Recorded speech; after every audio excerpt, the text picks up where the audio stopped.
பார்ப்பு கிடையாது. அவருக்கு அரசியலுக்கு வருவோம் வரமாட்டேன்னு தெரியாது. ஆனா காமராஜர் புகழ தொடர்ந்து பாடிட்டு இருந்தாங்க.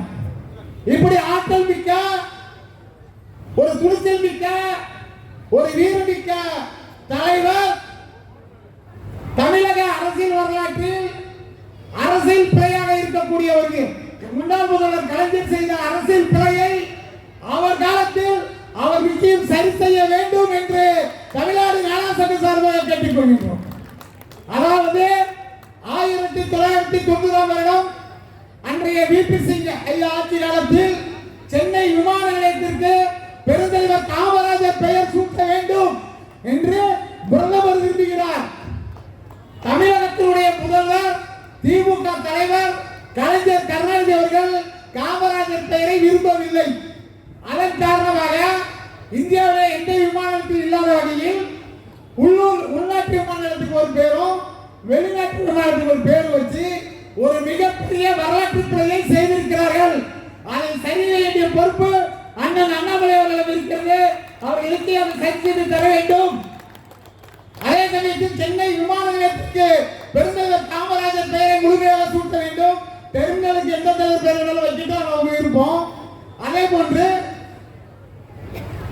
தமிழகத்தில் 9 ஆண்டுகள் பொற்காலாட்சி கொடுத்த தலைவர், இந்தியாவின் சுதந்திரத்திற்காக தனது இளமை காலங்கள் எல்லாம் சிறையில் கொடும் சிறையில் கழித்த தலைவர், இந்தியாவில் 2 பிரதமர்களை உருவாக்கிய தலைவர், இப்படி மக்களுக்காகவும் மண்ணிற்காகவும் தமிழ்நாட்டிற்காகவும் இந்தியாவிற்காகவும் உலக மக்களுக்காகவும் வாழ்ந்து வருகின்ற பெருந்தலைவர் காமராஜர் அவர்கள் மறைந்த 72வது வயதை நினைவூட்டும் வகையில்